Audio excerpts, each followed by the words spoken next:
राष्ट्रवादी सोबत जात आहे एकीकडे युती धर्मच पाळला जात नाहीये भाजपकडनं. नाही, शेवटी भाजपने काय निर्णय घ्यायचा हा भाजपचा प्रश्न आहे. परंतु शिवसेना नेहमी युती धर्म पाळत आलेली आहे आणि पुढे सुद्धा धर्म पाळत राहील.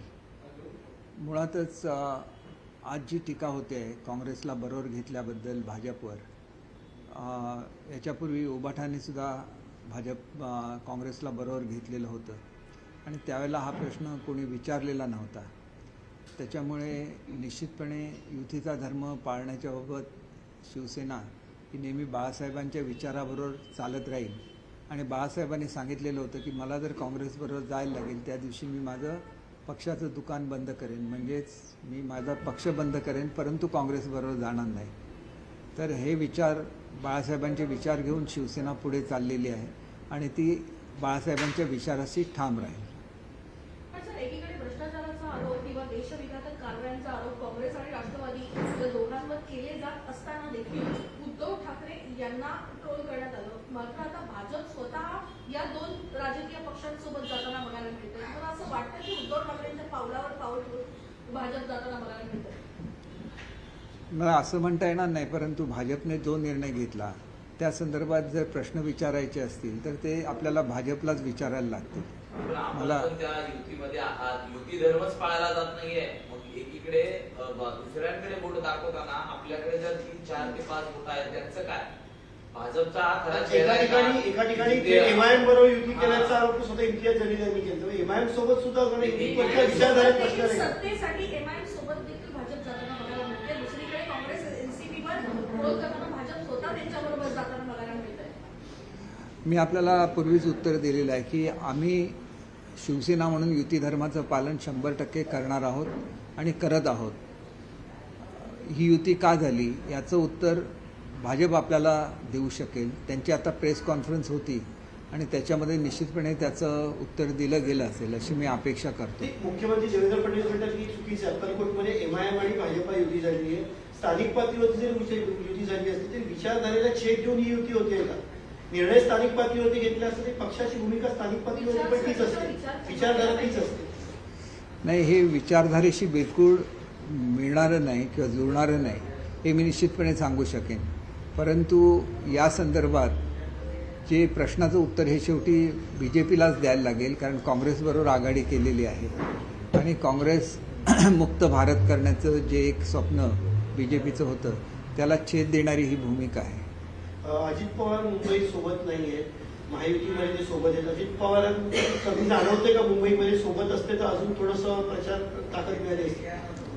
काही विशिष्ट गोष्टींमुळे ते सोबत नाही आहेत. त्याच्यामुळे आपल्याला माहिती आहे त्याचं कारण काय आहे की त्यांचे मुंबई शहराचे जे अध्यक्ष आहेत त्यांची विचारधारा आणि आमची विचारधारा जुळणारी नाही आणि त्याच्यामुळे त्यांना युतीमध्ये ते सोबत नाहीत मुंबईमध्ये. सर, विचारधारेबद्दल तुम्ही बोलत आहात. एका बाजूला आशिष शेलार जे आहेत ते अजित पवारांना म्हणतात की सावरकरांचा विचार मान्य असेल तर आमच्यासोबत नसेल तर तुमच्याशिवाय. मग आता अजित पवार आणि आशिष शेलार किंवा भाजप आणि राष्ट्रवादीमध्ये पुन्हा एकदा सावरकर हा मुद्दा आणला गेलाय आणि याच्यावरती सडेतोड उत्तर जे आहे ते राष्ट्रवादीकडून पण देण्यात आलं. पण सावरकरांचा विचार मान्य नसलेल्या राष्ट्रवादीसोबत सुद्धा पण भाजप आहे ना? सावरकरांचे विचार आणि खरं तर सावरकरांवर टीका ही सर्वात जास्त राहुल गांधींनी केलेली आहे आणि त्याच्यामुळे त्यांच्याबरोबर ज्या वेळेला उबाठाने युती केली त्यावेळेला त्यांनी खऱ्या अर्थाने सावरकरांच्या विचाराला तिलांजली दिलेली आहे असं मी स्वतः समजतो. पण स्वतः भाजप जे आहे ते राष्ट्रवादी सोबत आहे आणि त्याच काँग्रेस सोबत आहे ज्यांचे राहुल गांधी ते सावरकरांवरती टीका करतात. ते भाजप मग काँग्रेस सोबत कसं युती करतात? नाही, आपल्याला मी पुन्हा एकदा सांगतो की भाजपने हा निर्णय का घेतला याचं उत्तर शेवटी भाजपने दिलं पाहिजे. आमचे सुद्धा 17 नगरसेवक अंबरनाथला आहेत आणि आम्ही त्यांना त्या ठिकाणी युतीने 27 नगरसेवक आहेत.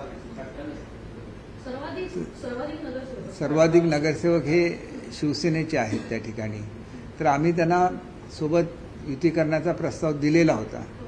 तो प्रस्ताव न स्वीकारता त्यांनी हा असा प्रस्ताव का केला याचं उत्तर शेवटी आम्ही देऊ शकत नाही, ते त्यांनीच दिलं पाहिजे. आम्ही युतीमध्ये विचारधारा एक भाजपासोबत गणेश नाईक थेट आपल्यावरती नवी मुंबईत आरोप करत आहेत की हरामाचा पैसा वाटला जातोय, सत्तेसाठी हरामाचा पैसा वाटला जातोय, युतीमध्येच वाद होतोय. गणेश नाईक स्वतः आरोप करतात. मित्र आहेत तुमचे?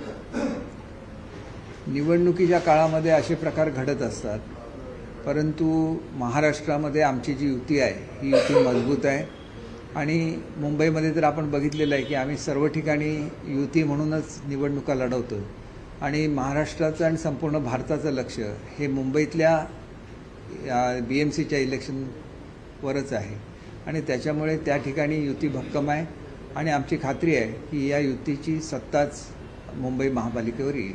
मग जिथे शिंदे शिवसेनेची ताकद जास्त पाहायला मिळते त्या ठिकाणी भाजप MIM सोबत, कधी राष्ट्रवादी सोबत, कधी मग काँग्रेस सोबत अशा युत्या करून शिंदे शिवसेनेला एकटं पाडत आहे का, जिथे जिथे शिंदेच्या शिवसेनेची ताकद जास्त आहे? एकटं पाडण्याचा इथं प्रश्न नाही आहे. मुळात हे का घडलं ह्याचं आत्मपरीक्षण झालं पाहिजे हे असं आम्हाला सुद्धा वाटतं. आणि ते खरं तर ज्या भाजपने ही आघाडी केलेली आहे त्याला हे विचारणं आणि त्यांनी याचं उत्तर देणं अधिक संयुक्तिक आहे असं मला स्वतःला वाटतं. एकीकडे ओबीसी काँग्रेस यांच्या संदर्भात संजय राऊत म्हणताना पाहायला मिळत आहेत. गांडूळ संपूर्ण महाराष्ट्रात काही ठिकाणी उघडपणे युती आणि कुठे छुपी युती करताना पाहायला मिळत आहेत. या विधानांकडे आपण कसं पाहता? त्याचबरोबर भाजपचं कामाटीपुरा उभी आहे, म्हणजे कोणीही येत आहे, कोणालाही घेत आहे अशा पद्धतीने त्या ठिकाणी टीका करण्यात येते. या टीकेला काय होतं आपल्याकडे? एक तर त्यांनी जो शब्दप्रयोग केला हा शब्दप्रयोग मुळातच चुकीचा आहे. राजकारणामध्ये अशी खालच्या दर्जाची भाषा वापरता कामा नये. युतीच्या संदर्भात त्यांनी जे विचारलेलं आहे तर मी तुम्हाला पूर्वीसुद्धा सांगितलेलं आहे की हे युतीचं उत्तर हे मी देऊ शकत नाही, कारण भाजपने असा निर्णय का घेतला हे मला सुद्धा समजू शकत नाही. असा निर्णय खरं तर घ्यायला नको होता. मैत्रीपूर्ण लढत झाल्यानंतर पुन्हा एकत्र येणं आणि महायुती म्हणून तिथं कारभार चांगल्या रीतीने चालवणं हे अपेक्षित होतं आणि तसं ते घडावं अशी अपेक्षा असताना हे सगळं आमच्या दृष्टीने सुद्धा अनपेक्षित आहे आणि त्याच्यामुळे त्याचं उत्तर हे मी स्वतः देऊ शकत नाही. काँग्रेस नेते आहेत विजय वडेट्टीवार, त्यांनी एक वक्तव्य केलेलं आहे. ते म्हणतात की भाजप जे आहे शिंदे गट आणि अजितदादांना वेगळं करायचं ते टप्प्याटप्प्याने करत. आता या निवडणुकीनंतर काही पहिला टप्पा कोणाचा आहे? शेवटी काँग्रेस जरी अंबरनाथपुरती युती झालेली असली तरी विरोधी पक्षच आहे आणि त्याच्यामुळे तो अशा तऱ्हेची टीका करणार तर त्याच्याकडे विरोधी पक्षांनी केलेली टीका म्हणूनच बघितलं पाहिजे. त्याच्यामध्ये काही तथ्य असेल असं मला स्वतःला वाटत नाही. सर, संजय राऊतांचा असाही आरोप आहे की राष्ट्रवादी असो किंवा शिंदेची शिवसेना असो, एकूणच भाजप जे आहे ते ब्लॅकमेल करून सत्तेमध्ये जे आहे ते युती करून घेतात, असा काही प्रकार आहे? असा प्रकार बिलकुल नाही आहे. काही दबाव तंत्र वापरलं जात आहे? नाही, मी आपल्याला पूर्वीसुद्धा सांगितले की हे अंबरनाथमध्ये जे घडलं ते सर्वच दृष्टीने अनपेक्षित आहे आणि त्याचं कोणालाही समर्थन करता येणार नाही. आता आपण हा प्रश्न ज्याला BJPची प्रेस कॉन्फरन्स असेल त्याला त्यांना विचारणं हे अधिक संयुक्तिक ठरेल, कारण हा निर्णय त्यांनी घेतलेला आहे. आमच्याकडून त्यांना युतीचा प्रस्ताव देण्यात आलेला होता. तो प्रस्ताव खरं तर स्वीकारायला पाहिजे होता. त्याच्याऐवजी हे का घडलं याचं उत्तर आम्ही कसं देणार? कारण आम्ही तर प्रस्ताव दिलेला आहे. म्हणजे आम्ही महायुतीचं जे एक तत्व आहे त्याप्रमाणे निवडणुका जरी वेगवेगळ्या लढवल्या तरी निवडणुकीनंतर एकत्र येण्याच्या संदर्भातलीच आमची भूमिका होती, ती त्यांनी स्वीकारली असती तर ते अधिक संयुक्तिक ठरलं असतं. तुम्हाला असं वाटतं की अंबरनाथ प्रकरणामध्ये शिवसेनेच्या पाठीत खंजीर खूप असलं गेलं? कारण युतीचा जो फॉर्म्युला होता त्याला बदल देत आघाडीमध्ये भाजप बसलेली बघायला मिळते. मी आपल्याला पुन्हा एकदा तेच उत्तर देईन की ह्याचं उत्तर शिवसेनेला काय वाटतं? शिवसेनेच्या पाठीत शिवसेनेने तर आपला प्रस्ताव दिलेलाच होता. शिवसेनेने प्रस्ताव दिला असताना हे घडलेलं आहे आणि त्याच्यामुळे याचं उत्तर हे भाजप अधिक देण्याला अधिक योग्य आहे असं मला वाटतं. साहेब, राऊतांच्या पत्रकार परिषदेत ते म्हणाले मराठी माणसाच्या आतून मराठी माणसाचे डेथ वॉरंट काढलं जाते. फडणवीस राज्यवाऱ्यावर सोडून फिरत आहेत. अजितदादा शिंदे हे राज्यवाऱ्यावर सोडून फिरताना पाहायला मिळत आहेत. अजितदादा भाजपवर टीका करतात तरी सरकारमध्ये अजित पवार सावरकरांना मानत नाही. हे म्हणत नाही तर सरकारमधून त्यांना दूर करा असं देखील राऊतांची टीका आहे. ते मराठी माणसाचा नाव फक्त इलेक्शन आले तरच घेतात, अन्यथा त्यांना मराठी मनुष्य आठवत नाही, हिंदुत्व आठवत नाही. सावरकरांचा सगळ्यात जास्त अपमान हा राहुल गांधींनी केलेला आहे. त्या राहुल गांधींबरोबर युती करताना त्यांना काही वाटत नाही आणि मग आमच्यावर मात्र टीका करायची हे पूर्णपणे अयोग्य आहे. सर संजय राऊतांनी जे आहे ते दोन्ही ठाकरे बंधूंचा इंटरव्ह्यू केलेला आहे आणि त्यांनी म्हटलं की 2 धुरंधरांचा मी इंटरव्ह्यू केला आहे. नाही, ते त्यांच्या पक्षाचे अध्यक्ष आहेत आणि त्याच्यामुळे त्यांचा इंटरव्ह्यू त्यांनी करणं ह्याच्यामध्ये काय चुकीचं असं नाही. ते त्यांची मुंबईपुरतं ते दोघं एकत्र आलेले आहेत किंवा महाराष्ट्रात त्यांनी एकत्र आघाडी केलेली आहे. ही आघाडी करताना त्यांनी काँग्रेसला मात्र बाहेर ठेवलेलं आहे, हे आपल्याला विसरून चालणार नाही. ज्या महाविकास आघाडीच्या आधारे त्यांनी महाराष्ट्रावर राज्य केलं, त्यांना ज्यावेळेला गरज होती त्यावेळेला मात्र त्यांनी बाहेर ठेवलं आहे. असा प्रकार आमच्या बाबतीत कदापि घडलेला नाही. आम्ही महायुती म्हणून सत्तेमध्ये आहोत, महायुती म्हणूनच ही निवडणूक लढवतो. पण मग मुंबईचा धुरंधर कोण? हे त्या इलेक्शनमध्ये मुंबईची जनता दाखवून देईल याची मला खात्री आहे. जनतेच्या पूर्वी काय घडलं, कोण 20 वर्ष कोणावर अन्याय झाला आणि आता केवळ सत्तेच्या लालसेपोटी जर दोघं एकत्र येत असतील तर ती सत्तेची नेमकी गरज म्हणून एकत्र येत आहेत की मनापासून एकत्र येतात, हा एक वेगळा भाग आहे आणि तो जनतेने ठरवला पाहिजे. शेवटी मराठी माणसाला न्याय देण्याचं काम हे आमच्या महायुतीने केलेलं आहे. मुंबईचा मनुष्य मुंबईच्या बाहेर फेकला जात होता, त्याला पुन्हा एकदा मुंबईमध्ये येण्यासाठी बंद पडलेले प्रकल्प सुरू करणं, त्यांची थकलेली भाडे देणं, हे सगळे आमच्या महायुतीने केलेलं आहे. महायुतीच्या काळामध्ये मुंबईतल्या प्रत्येक घटकाला न्याय देण्याचा प्रयत्न झालेला आहे.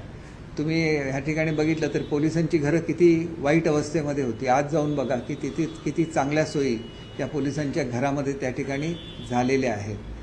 अशा प्रत्येक गोष्टीत मी आपल्याला सांगू शकतो, अगदी थेट मुंबईची जी अगदी आपण ज्याला दैवत मानतो असं महालक्ष्मी आणि मुंबादेवीची कामंसुद्धा महायुतीच्या काळामध्ये सुरू झालेली आहेत. एवढी वर्ष त्यांची सत्ता होती त्यावेळेला त्यांना कधी असं सुचलं नाही की ही मुंबईची दैवत आहेत, सिद्धिविनायक हे मुंबईचं दैवत आहे, तर त्याच्यासाठी काहीतरी झालं पाहिजे.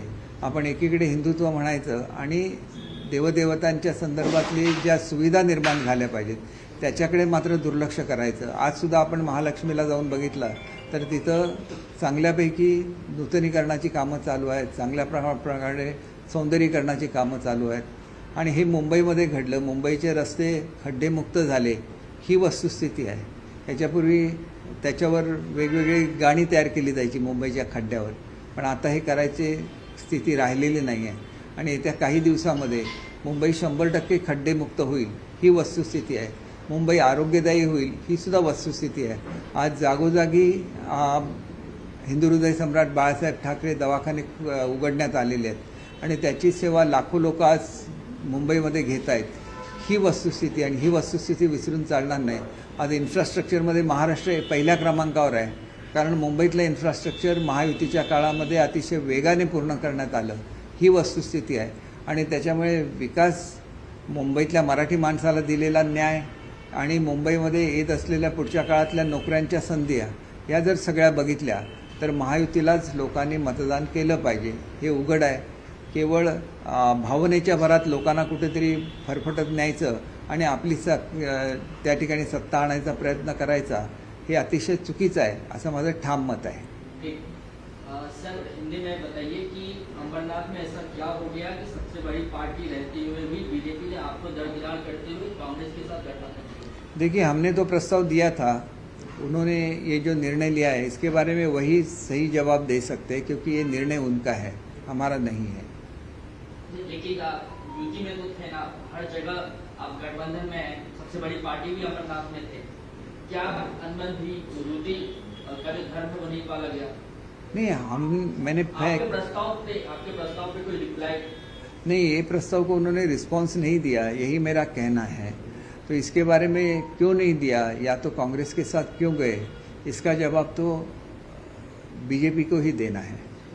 राउत ने दोनों ठाकरे बंधुओं का इंटरव्यू किया और ये कहा कि 2 धुरंधर जो है वो साथ में आए हैं बीएमसी चुनाव. नहीं, उनके लिए वो धुरंधर है क्योंकि वो उनके पार्टी, दोनों पार्टी के मुख्य है, तो जाहिर सी बात है कि वो उनको कोई भी पदवी दे दे.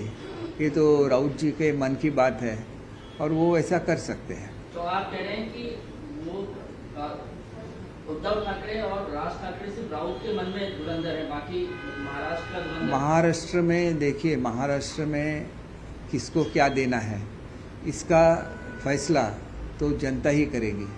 और आपने म्यूनसिपाल्टी का इलेक्शन देखा होगा तो एक तरफा इलेक्शन है, जिसमें पूरी तरह से महायुति का ही कैंडिडेट हर जगह पे जीत चुके हैं। तो महाराष्ट्र की जनता जो रूरल एरिया, अब जिसको छोटी नगर पालिका बोलते हैं, तो उन्होंने तो अपना निर्णय दे दिया। अब महापालिका की बारी है, तो उसमें यही रिपीट हो जाएगा, ऐसे मुझे यकीन है। विपक्षी पार्टियां एक सुर में कह रही हैं कि अब जो है नतीजों के बाद बीजेपी एक एक करके अपने गठबंधन के सभी साथियों को जो है वो एक एक करके निकालेगी और पहले किसे निकालना है वो देखना होगा। विपक्ष के आरोपों पर क्या कहना है? नहीं, वो तो ऐसे बोलते रहेंगे क्योंकि वो विपक्ष है। उनकी संख्या भी देखिए असेंबली में कितनी कम है, तो उनको ये लगता है कि ऐसा हो जाए फिर हम लोग अलग अलग हो जाए, लेकिन हम लोग अलग नहीं होंगे। महायुति करके हम लोग एक साथ है और एक संग ही रहेंगे। लेकिन इसका सब सवाल ये है कि अपोट अमरनाथ की बीजेपी तैयार हो जाती है कांग्रेस साथ जाने के लिए, जो उनका वैचारिक शत्रु भी है, राजनीतिक शत्रु भी। दूसरा अपोट में जो स्थिति एमआईएम के साथ जाने के लिए तैयार हो जाते हैं, वहाँ पे तो खुद वहाँ के उनके अपने विधायक बीजेपी सत्ता पाने के लिए कुछ भी ये फलसफा है क्या बीजेपी, वो आपको भी दरकिनार कर देते हैं? नहीं, देखिए, मेरा एक ही कहना है कि इसके बारे में जो भी सवाल है वो बीजेपी को पूछने चाहिए, क्योंकि हमने तो अमरनाथ में भी प्रस्ताव दिया था कि हम एक साथ रहे और महायुति के हिसाब से वो नगर पालिका में अच्छा काम करे, लेकिन प्रस्ताव को स्वीकृत उन्होंने नहीं किया है, तो इसका जवाब भी उनको ही देना है। लेकिन अब सवाल ये होता है कि अगर अमरनाथ में अगर बीजेपी की ये जो स्थानीय कार्यकर्ता है उसकी भूमिका है, तो बार बार आप लोग ये कहते हैं कि महानगर पालिका का चुनाव भी स्थानीय कार्यकर्ताओं का चुनाव होता है, तो ऐसे में जिन जिन जगहों पर आप लोग साथ में हैं वहाँ पे भी शायद बीजेपी आपको नुकसान कर सकती है स्थानीय लेवल पे? नहीं, ऐसे मुझे लगता नहीं है, क्योंकि अभी मैं एक मीटिंग करके आया, बीजेपी के ऑफिस में ही था मैं। बहुत अच्छी तरह से कोऑर्डिनेशन हो रहा है यूटी में शिवसेना का और बीजेपी का, तो मुझे ऐसे लगता है कि ऐसी कोई स्थिति मुंबई में नहीं है। लेकिन ठाणे में आप लोग साथ में, ठाणे में साथ में मुंबई में, लेकिन अन्य जगहों पर आप लोग बिल्कुल एक दूसरे के खिलाफ खड़े हैं। तो ऐसे में दिखाने के लिए आप लोग साथ में दिखते हैं, बाकी एक दूसरे को काटने की कोशिश हो रही है। नहीं, हम लोग मतलब सवाल ये है कि पिक्चर परफेक्ट दिखाने की कोशिश की जा रही है, अंदर खाने गड़बड़ी जो है वो चल रही है। ऐसे बिल्कुल नहीं है, हम लोग बिल्कुल एक संग इलेक्शन कॉन्टेस्ट कर रहे हैं मुंबई का, और मुंबई ठाणे दोनों जगह पे बहुत बड़ी जीत हमें हासिल होगी। अमरनाथ में ये अलग स्थिति क्यों है? अमरनाथ, मैं वही बोल रहा हूँ कि वहाँ पे भी हमने प्रस्ताव दिया था, वो प्रस्ताव बीजेपी ने स्वीकार नहीं किया। क्यों नहीं स्वीकार किया, उसका आंसर तो बीजेपी ही दे सकती है, हम लोग नहीं दे सकते अच्छा इसका सर, एक सवाल जवाब। जेडीयू से जुड़ा हुआ है। जेडीयू में 2 दिन पहले प्रधानमंत्री और गृह मंत्री को लेकर नारेबाजी की गई और नारेबाजी में ये कहा गया कि उनकी कब्र खोदी जाएगी। जेडीयू में ही इस तरीके के प्रयोग भी होते हैं क्या? नहीं, ये बहुत ही गलत बात है और ऐसी बात नहीं होनी चाहिए, और जो भी ऐसी बात करते हैं उन पे कड़ी कार्रवाई होनी चाहिए, यही हमारा। बीजेपी की दूसरी है सीआर पाटिल ने बयान दिया है कि जो छत्रपति शिवाजी महाराज हैं वो पटीदार समाज के। नहीं, देखिए, जो महान व्यक्ति होते हैं वो तो पूरे भारतवर्ष के होते हैं, उन पे किसी धर्म के बारे में ये करना ये गलत बात है, और ऐसी कोशिश किसी ने नहीं करनी चाहिए। राज्य के पूर्व मुख्यमंत्री हैं पृथ्वीराज चौहान, वो ये कहते हैं कि जिस प्रकार से वेनेजुएला में पूरा घटनाक्रम हुआ, वेनेजुएला के राष्ट्रपति को उठाकर जो है ट्रम्प लेकर गए, अब ठीक उसी प्रकार से हो सकता है कि भारत में भी ट्रम्प साहब आए और मोदी जी को उठा के लेके जाए, किडनैप करें। देखिए, कितनी गलत बात है ये, तो जिसे बोलते हैं कि हास्यास्पद है ये, ऐसे कभी हो नहीं सकता। भारत 4 नंबर की इकोनॉमी है, और in terms of military power it is 3rd powerful country of the world, तो ऐसे कभी हो नहीं सकता। ये सिर्फ इस तरह से बातें करना बिल्कुल गलत है। Thank you. महाराष्ट्राचे माजी मुख्यमंत्री पृथ्वीराज चव्हाण यांनी म्हटलं आहे की वेनेझुएलाचे जे पंतप्रधान आहेत त्यांना जसं अमेरिकेनं किडनॅप केलं तसं मोदींना सुद्धा किडनॅप केलं करू शकतात का किंवा करावं? नाही, त्यांची आज जी काँग्रेसची परिस्थिती आहे ती एवढी वाईट आहे आणि त्यांना असं वाटतं की आपली एवढी वाईट परिस्थिती व्हायला मोदी साहेबच कारणीभूत आहेत आणि त्याच्यामुळे त्यांनी बघितलं हे केवळ स्वप्न आहे, हे कधीच प्रत्यक्षामध्ये येऊ शकत नाही. भारत ही जगातली 4थ्या क्रमांकाची सर्वात मोठी इकॉनॉमी आहे आणि मिलिटरी पॉवरमध्ये आज 3ऱ्या क्रमांकावर भारत देश आहे आणि अशा पॉवरफुल देशाबद्दल कोणीही असा विचारसुद्धा करू शकत नाही. आणि शेवटचा प्रश्न सर, दुसरा एक प्रश्न आहे की गुजरातचे एक मंत्री आहेत C.R. पाटील, त्यांनी शिवाजी महाराजांना या संदर्भात म्हटलं होतं की ते पाटीदार समाजाचे. जे महापुरुष असतात हे संपूर्ण भारताचे असतात, त्याच्यामुळे कुठल्या जातीशी त्यांना नेऊन चिकटवणं हे फारसं योग्य होणार नाही. आज ज्या पद्धतीने छत्रपती शिवाजी महाराजांचा गौरव पूर्ण भारतामध्ये केला जातो आहे त्याचा अभिमान हा सर्व महाराष्ट्राच्या जनतेला आहे आणि त्याच्यामुळे असे विधानं आली तर त्याच्याकडे दुर्लक्ष करणं हेच अधिक योग्य आहे असं मला वाटतं. कितने सर इस बार आते हैं कि थोड़ी देर पहले आपने स्पष्ट कर दिया है कि जो कुछ सपोर्ट ने किया बीजेपी के नेताओं ने जो कुछ अमरनाथ ने किया उनके आइडल के खिलाफों पे कार्रवाई की जाएगी. अब सवाल है कि अमरनाथ में छुट्टी और राजधानी साथ में आ सकती है स्थिति है, तो क्या अब कोई बातचीत या कोई प्रस्ताव आना जाना हो रहा है? पुराने प्रस्ताव में कुछ कोऑर्डिनेशन हुआ है क्या उसके बाद? इस बात पे आगे चल के क्या होगा इस पर मैं कमेंट नहीं कर सकता क्योंकि हायर लेवल पे होने वाली डिसीजंस है और अगर CM साहब खुद बोलते हैं कि आगे चल के वो महायुति का एक फार्मूला वहाँ पे यूज़ होगा तो एक अच्छी बात है.